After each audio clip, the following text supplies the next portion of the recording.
what is fundamental analysis? Okay, now this was a quote I got from Wikipedia, I think. It focuses on the overall state of the economy and considers factors including interest rates, production, and earnings, employment, GDP, housing, manufacturing, and management.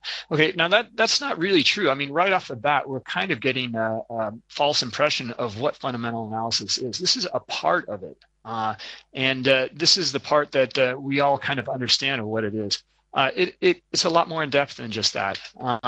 And the way that it's, I think, best to look at it as traders is to look at fundamental analysis in three different aspects. And we're just trying to keep it simple. And this is in general here. The aspects we want to look at are the central bank sentiment, the economic data, and the geopolitical events. Okay. Now, the overlap of these, have different outlooks or different.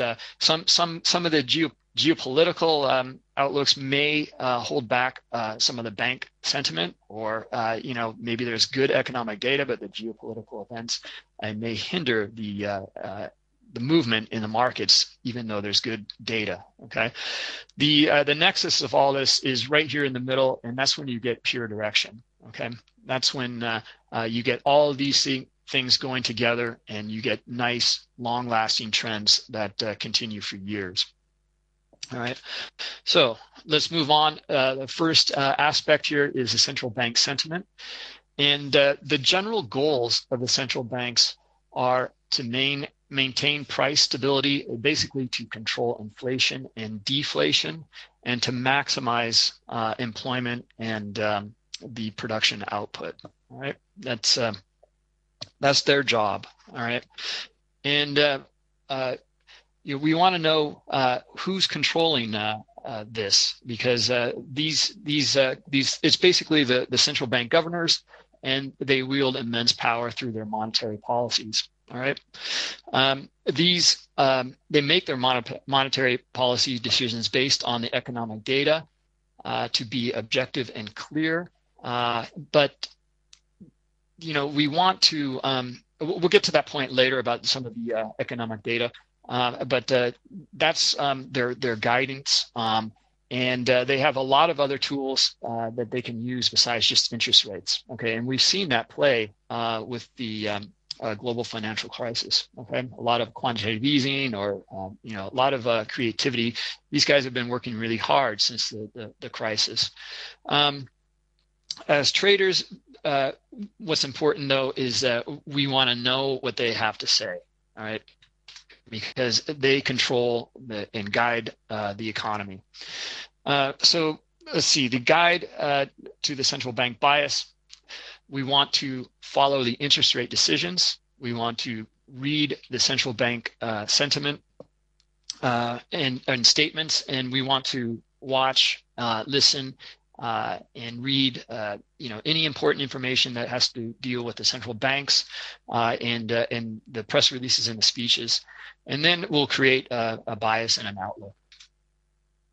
All right, so interest rate decisions, this is the main event. All right, so check your economic calendar and make sure that you know when these happen, and you can see market speculation that already takes place beforehand based on the event to come. Okay, we're seeing that right now with euro, for example, and you can bet that it's being built into the price right now.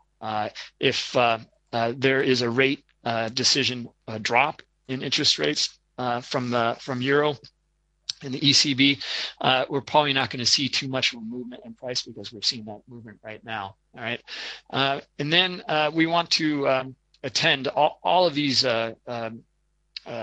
rate decisions and press releases as well, because we can see that with the previous release last week, there was no change in interest rates whatsoever. But it was the press release that made all the difference. Okay, and we can any change in these interest rates, and you can usually see pretty big move in price.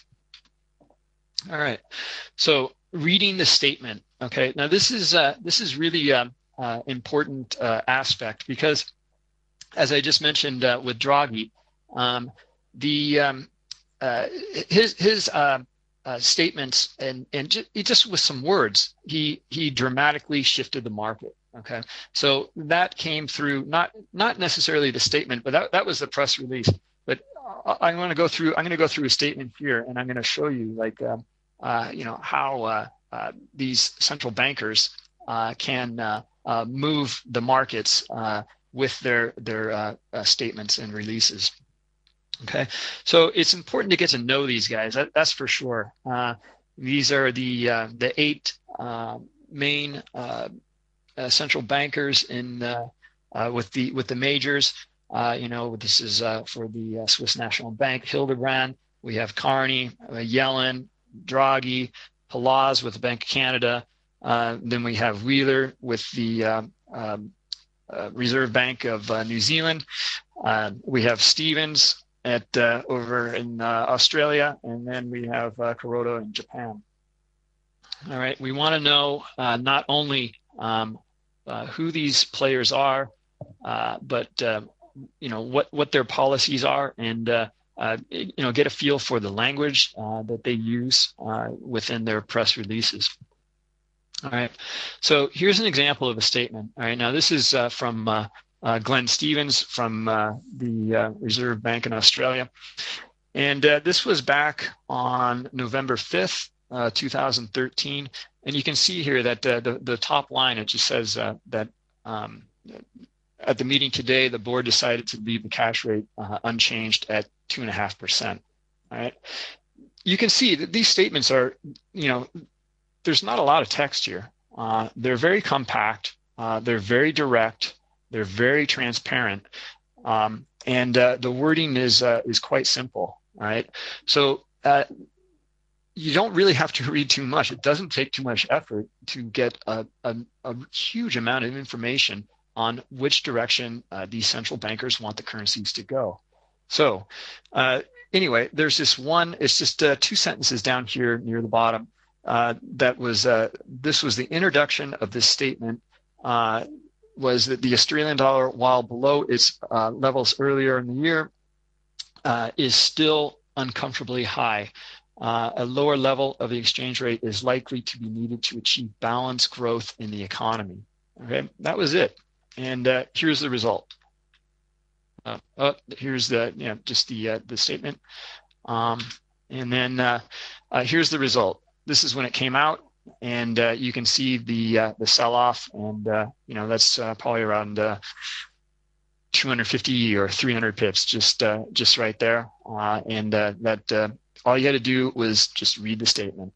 And so let's go on, continue with this statement here, and look at the statement that the RBA came out with on February 4 of 2014. Now, this was, a lot of times these statements, they're exactly the same in wording, and they just kind of repeat them. Maybe there's just subtle shifts in the wording, and it's really good to be aware of what has been changed. And what has been changed in this release was that statement about the uncomfortably high level of the Australian dollar. Instead, they put in something different. They're looking ahead, the banks expect growth to remain below the trend, yada, yada.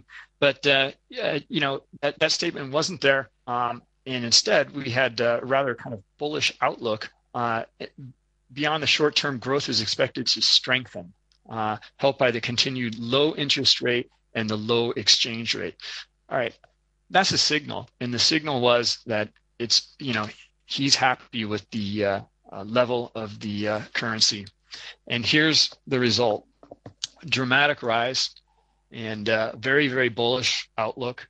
And this was no decision in the rate was made. It was unchanged. And this was the result. Right. So you can see that just reading a few paragraphs from the central banker, you can see what kind of effects they have on the market.